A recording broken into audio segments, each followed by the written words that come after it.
pole dancer. Welcome to the Evidence-Based Pole Podcast. My name is Rosy Boa. I'm a pole dancer, pole teacher, and personal trainer. And I've started this podcast so that we can learn together, talk with the experts, read the research, and feel better on and off the pole. So if that sounds like something you're interested in doing, let's go. Welcome to an episode that I'm very excited about, and probably you also are. I'm joined today by Frances Ann, who I tend to think of as Body by Fran, because that's her Instagram handle. And I'm just gonna say, when I look forward to my future and I'm like, okay, what do I want? How do I want to be able to move? Do I want sort of my capabilities to be, as I get older?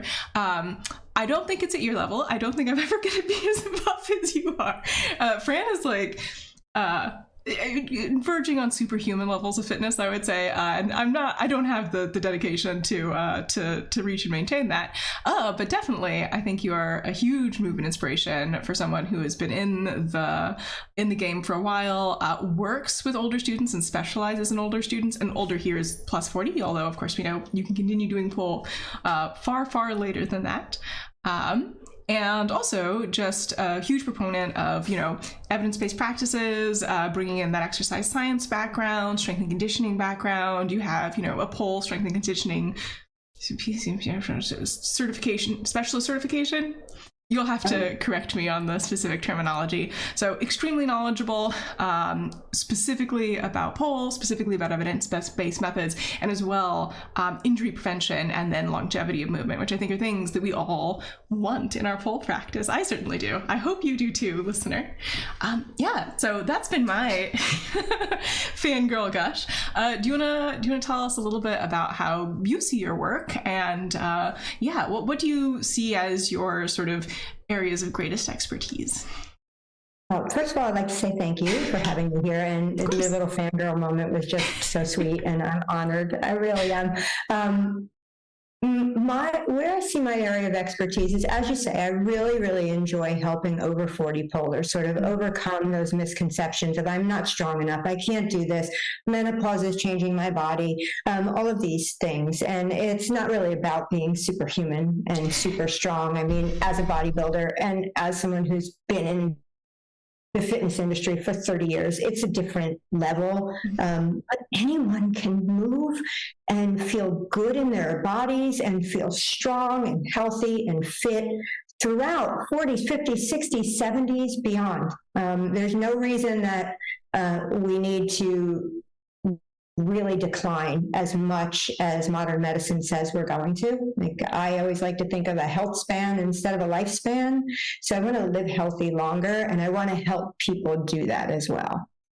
Another area that I really enjoy focusing on is helping instructors understand the over 40 body, hone their craft so that they can encourage others to go on that path to longevity, to not come into pole and go 1,000% and get injured and have to quit.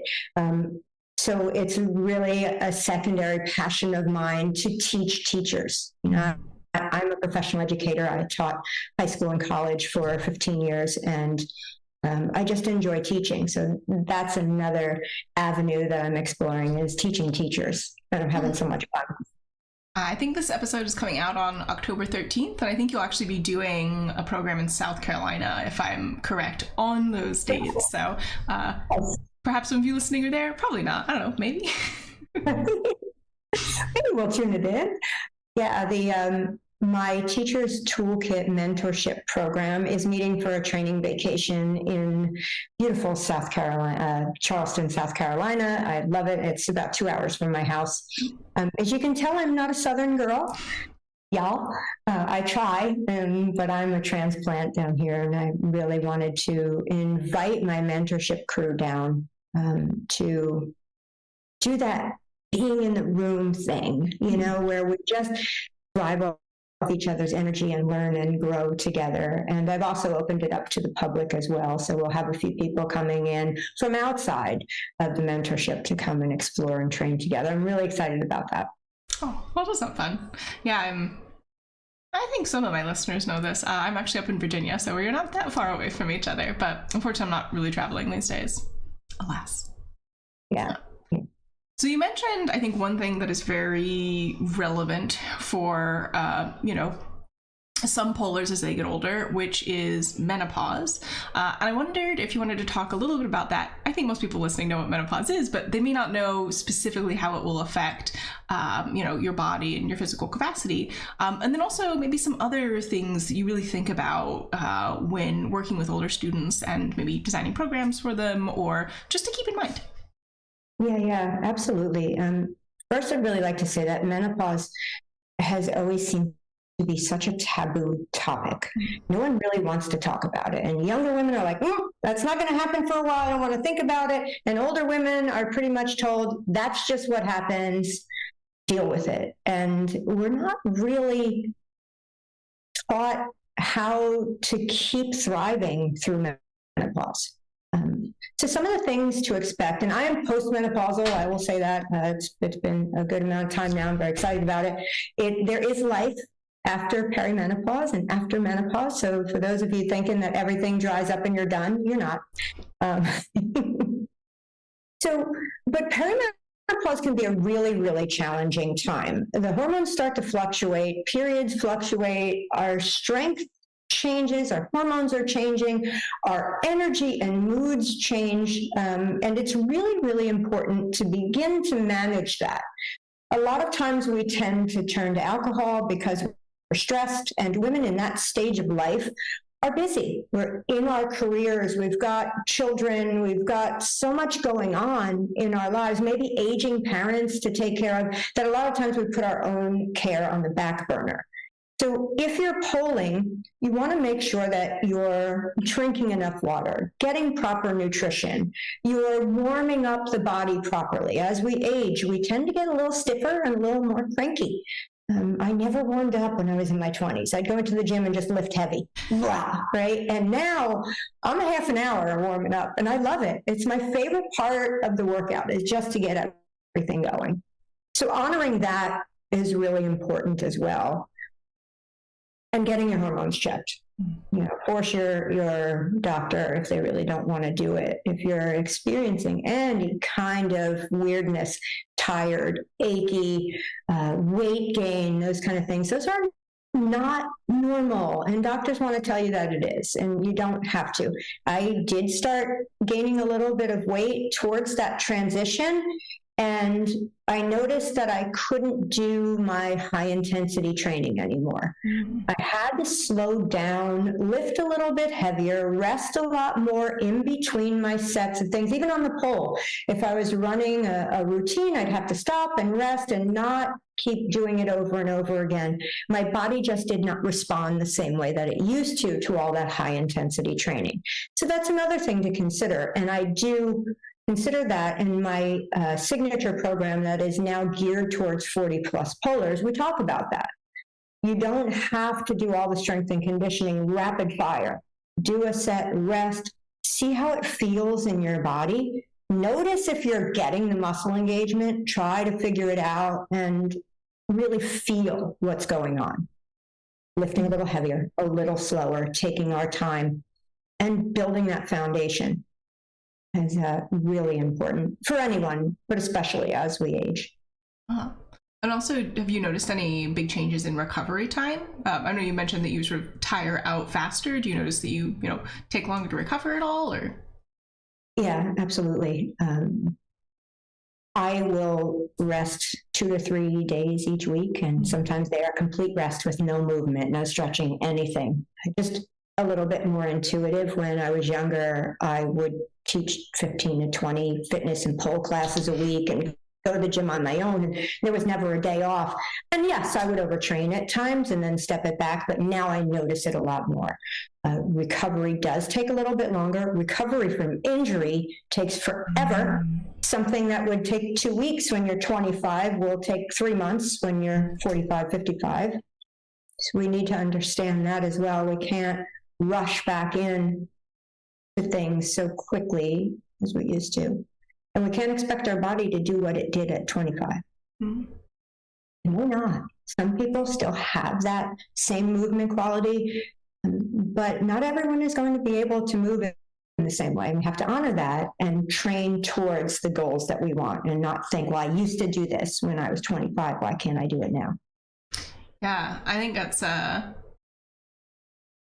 something that I see a lot in pole students, especially ones who've been doing it for a while, whether or not they're postmenopausal, is that frustration.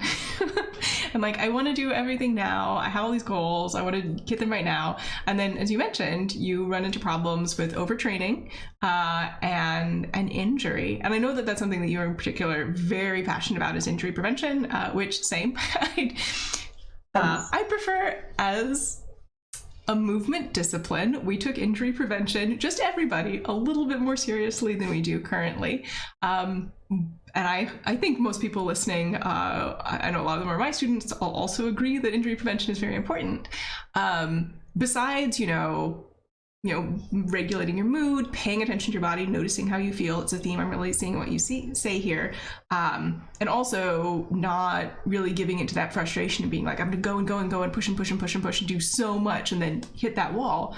What are some things that you think about when you're working with students, or trends that you might see that you're like, I might consider your behaviors carefully here because they could lead to injury? I do see a lot of things, and people tend to send me videos like, look, I got my handspring, and I don't want to be unkind and say, wow, you probably really shouldn't be doing that yet. Your bottom arm is collapsing and everything looks like it's painful. But I said, well, how did that feel for you? Maybe you might want to strengthen your pecs, lats, and serratus a little more to get a stronger push. But I think the key is that we all really, and I fell victim to this too, want to do all the things, as you said, and I want to do that. I don't need to do all the basic beginner stuff. I want to do that cool stuff. But we wouldn't walk into a gymnastics studio and say, okay, I want to learn a round off back handspring. All right, well, can you do a forward roll? No. Can you do a cartwheel? No. Have you ever done any? No. We wouldn't expect to do that. We wouldn't expect to jump on a high bar and be able to spin ourselves around. But we do when we get onto the pole. We expect that, okay, well, I see people doing this, so I should be able to do it too. And I think a lot of times, because we consider it dance, and there is dancing to it, but it's got a gymnastic aspect to it. And if you are looking to turn your body upside down, you are going to require a solid foundation of strength to not get injured. And that's where people, I think, including myself, get sidetracked. I've had so many injuries from just doing things wrong because I just wanted to do it. And I really would like to prevent others from going through that. Yes, I definitely hear you. And I think part of it may be, listen, everybody loves to blame stuff on social media, but when I first started pole dancing, it was not as big of a thing. It sort of became a thing as I have been pole dancing. And I think the lure of social media is you get to see all this cool stuff, but then the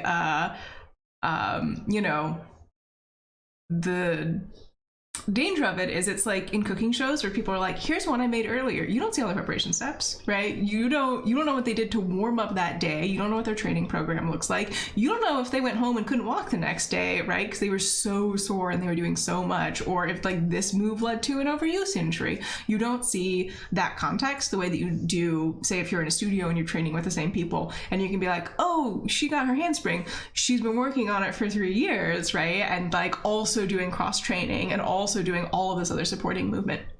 And I think sometimes when we just sort of see things in the void of Instagram and we're like, I want to do the cool thing, it can be really disheartening. We see the end result. Rarely do people show the process. And I love when high level pullers will show their blooper reels, or here's what it took to get here. I've got a lot of those falls, and was training Chinese pole for a while. And, I had my big mat out and it was just crash, crash, crash. And that is one thing social media did to me early on, because we were always like, let's try this in class, when there weren't really good instructors around back a million years ago. And I would look at young, like 25-year-old male acrobats, gymnasts, Cirque du Soleil performers, Chinese polars, and be like, well, why can't I do that? Well, bitch, excuse me, you are far older than that. You are not a trained athlete from the time you were 3. You are not male. I don't have as much testosterone. I'm a tiny human. Don't have that upper body strength, although I do have more than the average woman. I will say that. That's just the bodybuilding, I believe. But comparing yourself to someone, and you're here and they're here. I still do it though sometimes, so like, oh, I want to try. Okay, step it back. And my husband will say, Fran, you are not a young male acrobat. Okay, all right, I'll dial it back a little bit. Yes. It's so hard not to compare and not to, be like, it looks so cool, I want to do it. It is. And when we go to the opposite end of the spectrum, like I look at strength, but we look at these beautiful, flexible, lovely dancers. And I think a lot of times, even in studios, you get someone who's got hypermobility or really doesn't have that strength in their mobility, and their instructors will go, oh, here, do this. Let's put you in here. And injuries can happen that way too.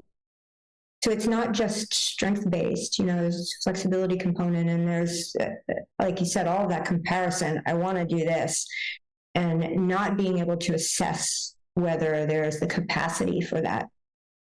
Yeah.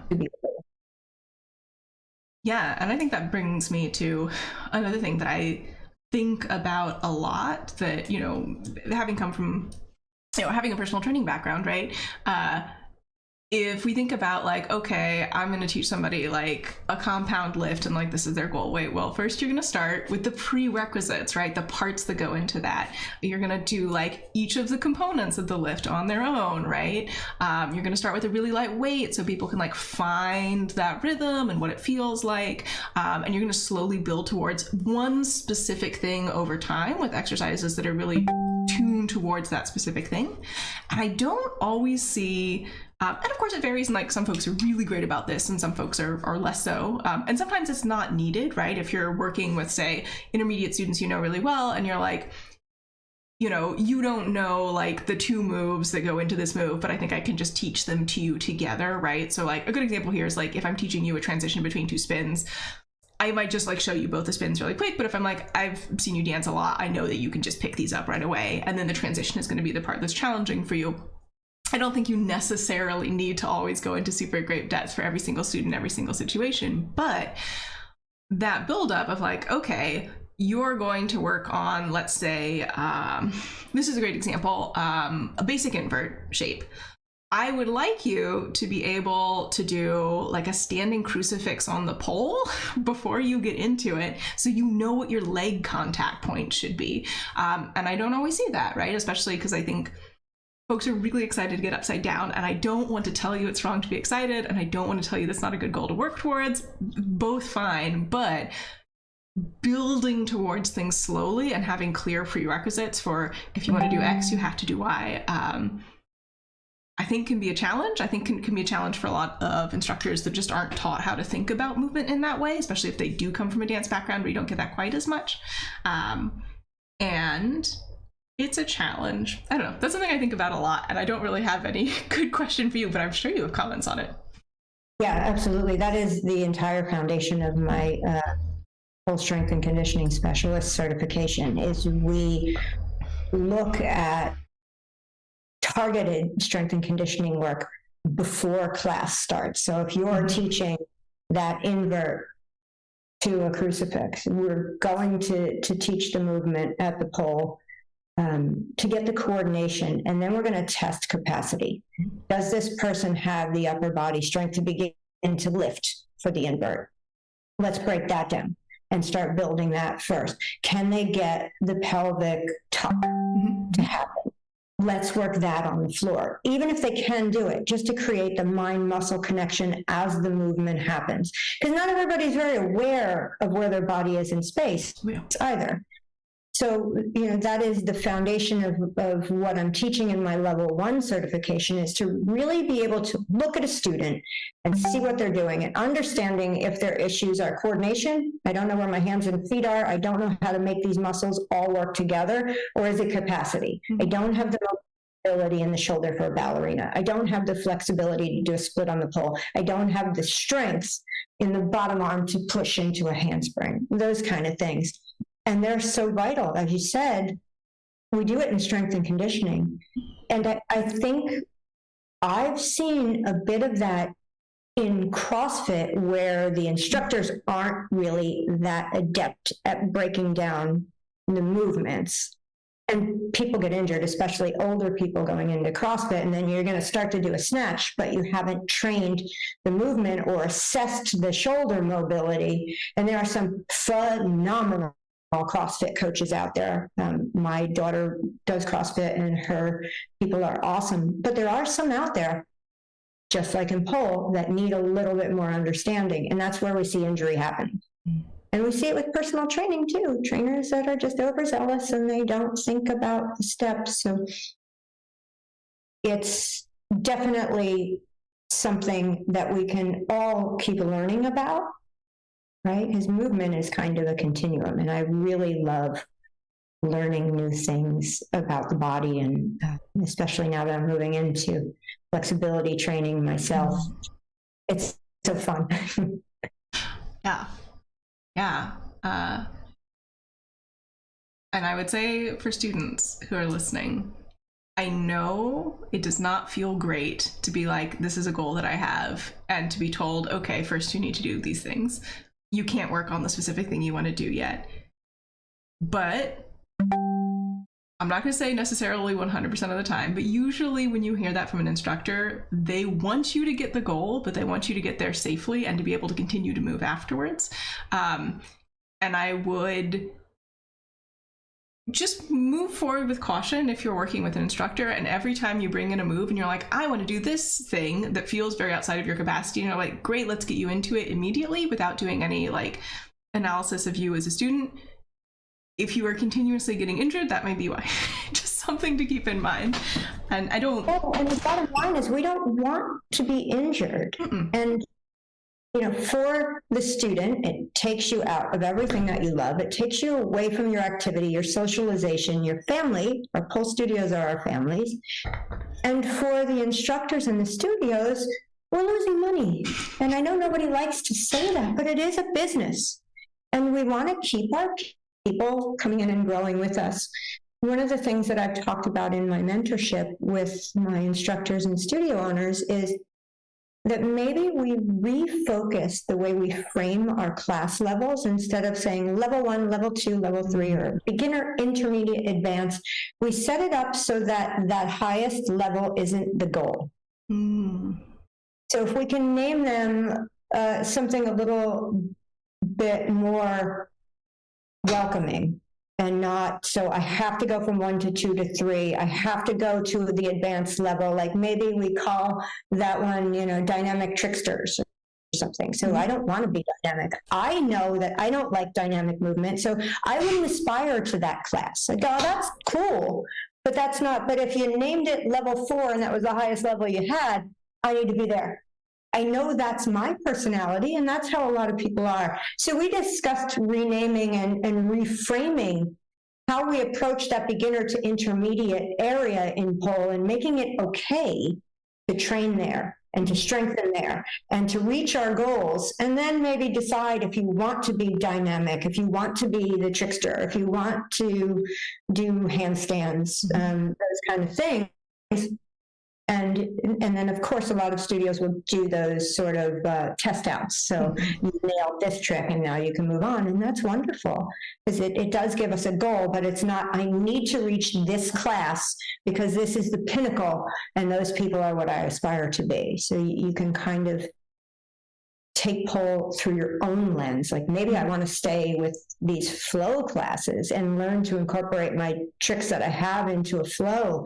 And that's more my aesthetic than being a dynamic trickster. So it's just something to think about as instructors and studio owners, as we try to keep our people with us, to keep them from being injured and to keep them engaged, because we see beginners, intermediate, right? Those upper level classes have a lot less people in them because they're unattainable for a lot of people. There's injuries that led up to that, just a number of things. That was just something that we had a discussion on and resonated really well with the group. So, yeah, I think especially thinking about, I mean, again, I like to compare things to sort of weightlifting, but like in weightlifting, progression is very straightforward. You have a number and the number goes up. Whereas in pole, progression can be, I can do more tricks. Progression can be, I'm flowier. Progression can be, I, can freestyle to more types of songs. Progression can be, I want to perform and I'm performing more. Progression can be, I'm just showing up. I'm just showing up every time. Okay, class twice this week. Progression. Absolutely. Yeah. Absolutely. Yeah, there doesn't have to be an end result put on any of it, right? So we think when you're lifting, we're not lifting to the number. I get this number, right? We're just getting our PR higher. Or maybe we're getting on stage as bodybuilders and saying, I've capped my shoulders more. Next time I'm going to improve them. So there's always an improvement in some way. Yeah, I totally agree with that. And I think when we look at lifting, people see that because it is linear, but pole isn't. And I get asked a lot about things like rubber bands whenever I use them. What size rubber band should I use? Well, I don't know your body weight. I don't know your strength level. I can't give you a prescription of that. It's not as straightforward. It's like saying, well, what size dumbbell should I use? I don't know. How long are your arms for your bicep curls? Have you ever done it before? Do you have any injuries? Right? So there's a lot of things that need to be looked at by a professional, and you can't just give this blanketed advice on it to people. And I think a lot of times that's what people on the internet think. Well, I'll just learn on the internet and I'll just ask somebody and they'll tell me and then I'll be able to do it. And it's not quite that. I was grinning because I was thinking of those types of posts where it's like POV, you do this one exercise and you get the splits. And I'm like, okay. If the specific problem that you specifically had, like if your limiting factor, it happens to be addressed by that one exercise, maybe, but like probably it's not, right? Like the bodies are so dynamic. You are an individual. You have not only, your movement history, but also like all the other things you do in your life, right? Like a very like, I don't know, sort of weird example, but something to think about is if you drive a lot and you drive in a country where you drive on the, whatever side you drive on, you're probably going to twist that direction more to look behind, right? So what side of the road you drive on in your country is going to have an implication for your thoracic mobility. And you may not even think about that. You may not even notice that, but it's there, right? Think about too, and this might sound a little crass, but when you're on the toilet, do you always reach the same way? Right? If you try to go the other way, you're like, what is going on with this hand? It doesn't do things right, right? So again, yeah, same thing with thoracic mobility. I have a student that is a tattoo artist, and hours of one hand holding and one hand tattooing causes wrist, elbow, neck, shoulder, all kinds of struggles.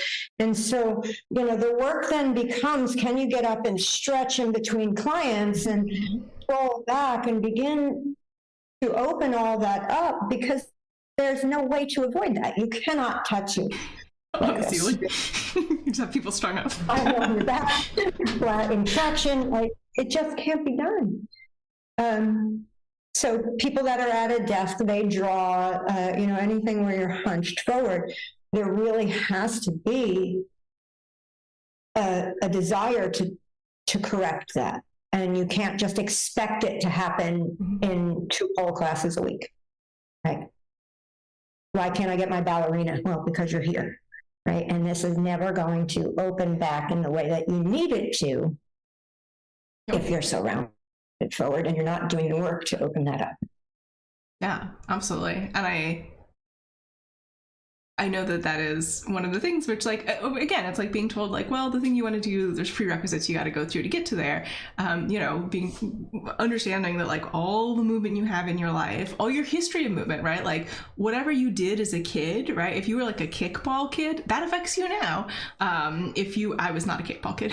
I was like getting hit in the head with a kickball kid. I was a little library nerd. But that affects me, right? Like, when I was a child, I didn't do a lot of running around. I still don't. It's just not something that appeals to me, and it's not a big part of my movement life. And that can bring around fear around that kind of movement too, if you've never done it, right? Like when I said before about dynamic movement, I never did any gymnastics. When I was a fitness competitor back in my late 20s, I tried to learn around off back handspring, but my shoulders weren't mobile enough and I couldn't block. So I did a back tuck, a standing back tuck. That was my big gymnastic thing. But I didn't do that as a child. And so trying to do it later in life is challenging. So when I get to the pole and I try to do something dynamic, flipping off the pole, I have no reference for that, except for that short amount of time that I did that backflip for fitness competitions and hated every moment of it. It just wasn't natural. But somebody who does that, has done that since they were a child, will take that movement to the pole and it'll be very easy. I don't do the flips for September. And whenever my students want to try, can we try this one? No. I mean, I can break it down for you, but I'm not doing it. It's just not my thing. I'm just not comfortable in that movement pattern. Could I be? Yes. If I explored it and trained it, but I don't. Like you said, it's not a movement style that you want to work with. I want to start to become more fluid, so I'm doing that kind of thing. Right. And I guess what I'm trying to say is not every movement is for every body, and it's okay. Yeah. And I think that also is, I think, something that comes more as you get older and as you do pole longer and you understand yourself better, and you can be like, yeah, that's not really for me. Like I'm similar. I'm not really a dynamic dancer. I love floor work. I love low flow. I'm not planning on becoming the flips person.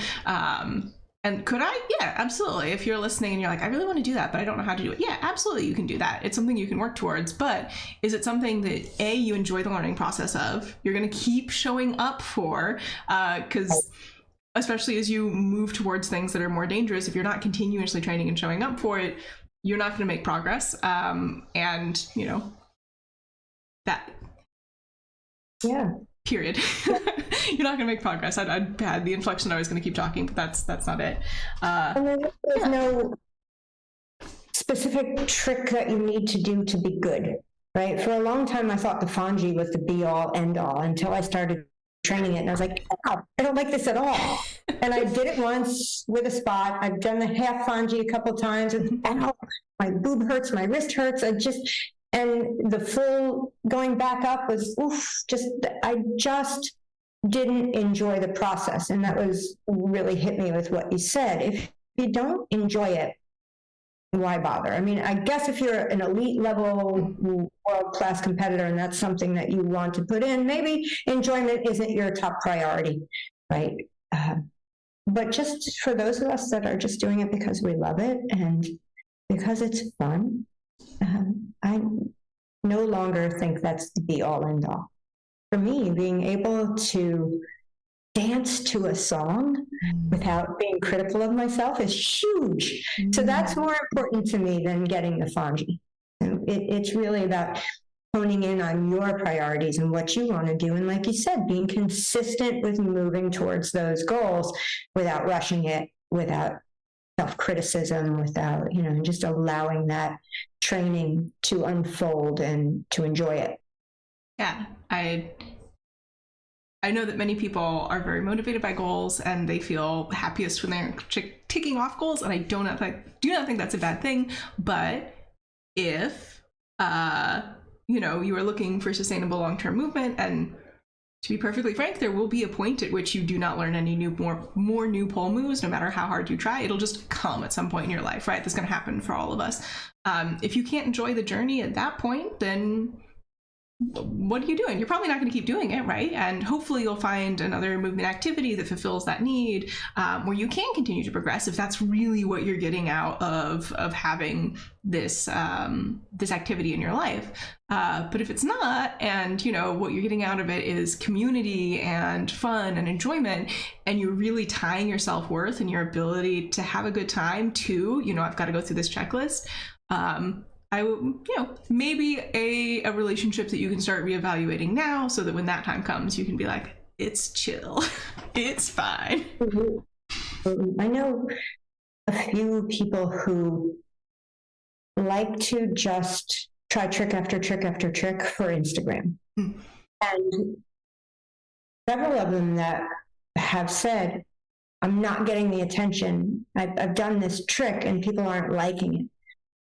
And that always kind of gets me thinking, like, am I doing a trick because I want people to like it, or am I doing a trick because I like it?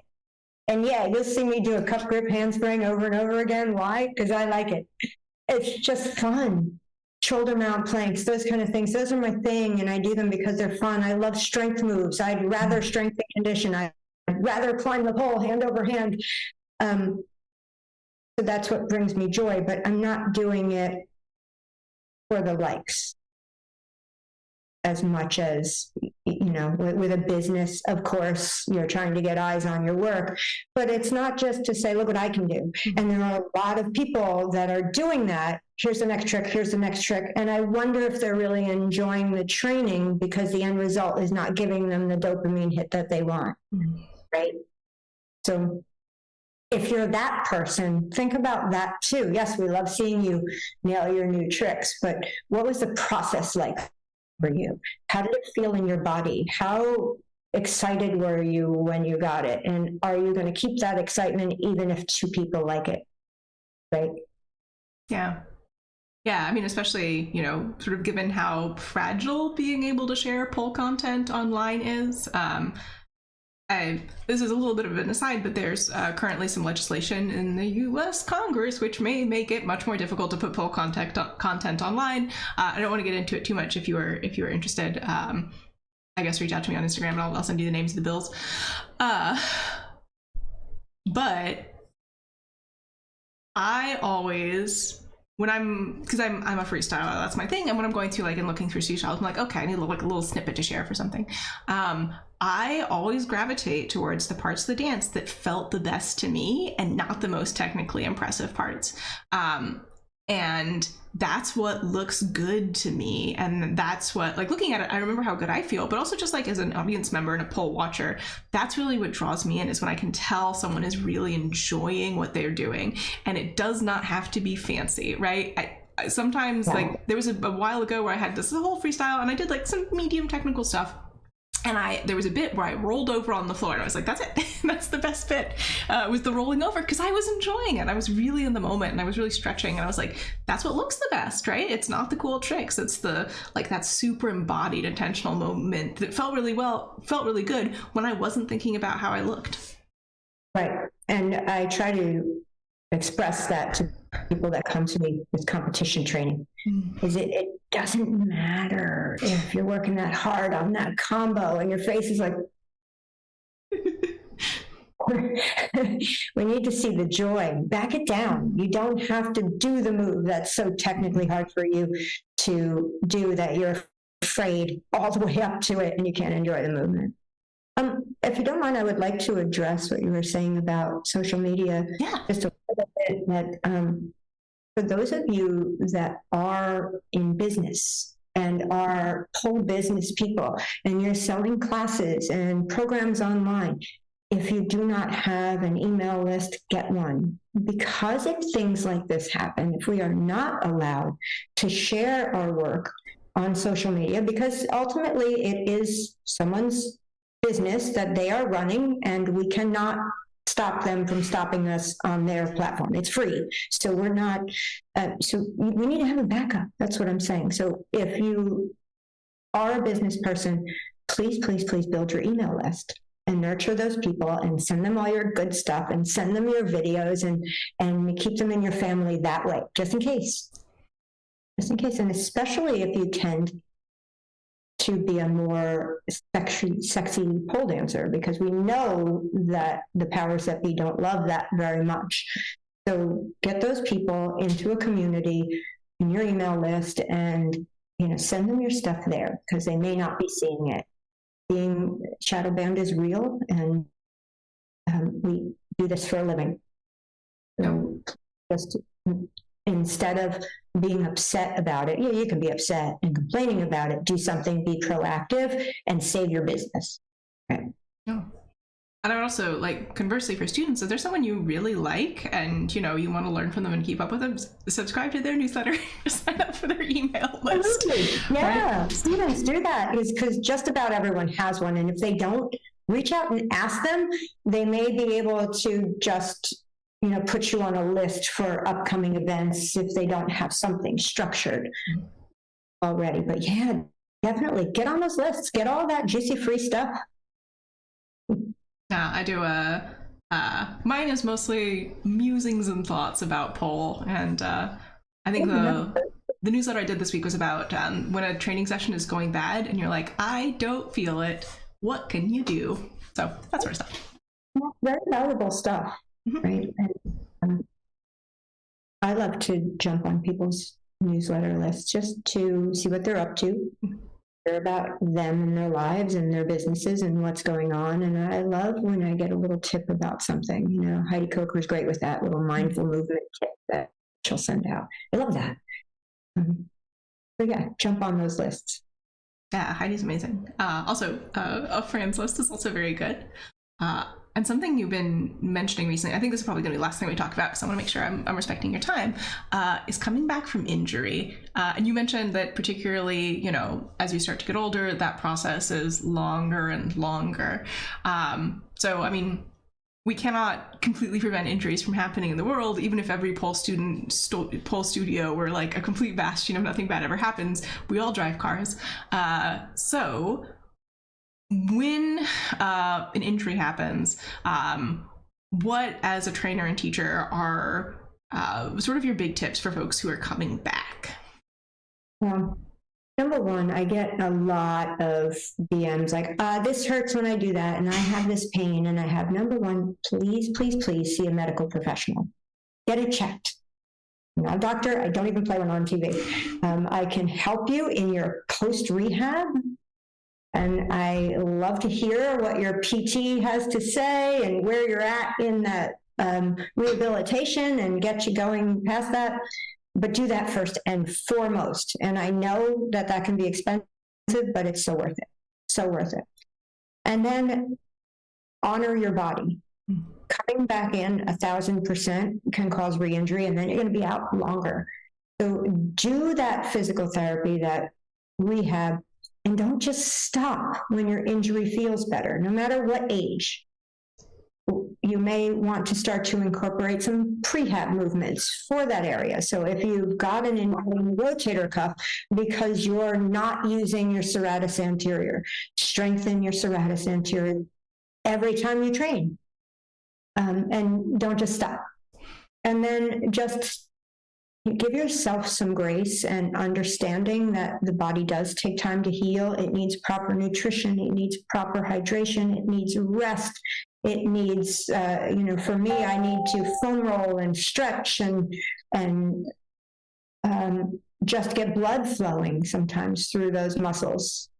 And I also, I'm an ice person. I know that's kind of old school, but I've got a psoas injury. And every time I do contortion, I am with the ice pack afterwards, just to kind of bring down any inflammation that I've done to it. So again, follow your medical professional's instructions on that, and just give yourself some grace and time to heal, because you will come back, and you'll come back stronger. You have to be patient, especially if you're slightly over 25 like me.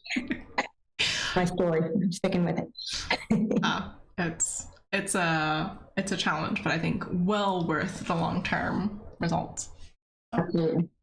Thank you very much for joining me today. And before we close out, I know we mentioned you have a mailing list, but if folks want to keep up with you, how should they do it? And do you have anything in particular you want folks to know about? You can go ahead over to my website at www.bodybyfrantraining.com, and you can jump on my newsletter list. If you scroll down the homepage, it's right there.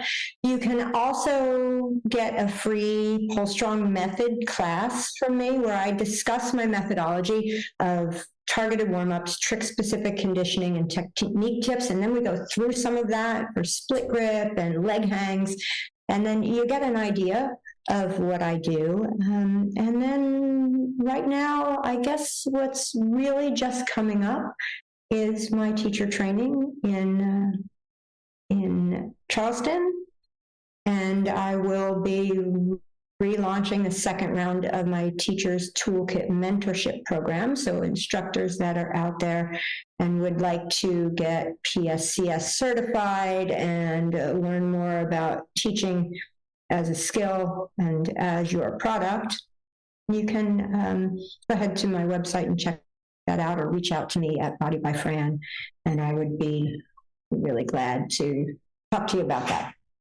All right, fabulous. And there will be links to those stuff in the description. So, all right. Well, thank you so much for joining me today, Fran. Thank you to everybody for listening, and I will talk to you next time. Thank you. Thanks so much for joining today, pole dancer. This podcast is a production of Slink Through Strength, the inclusive, evidence-based online pole studio. So if you're looking for a place to train, either off-pole conditioning and flexibility, or learning pole tricks and refining your pole movement, you can find us online at slinkthroughstrength.com.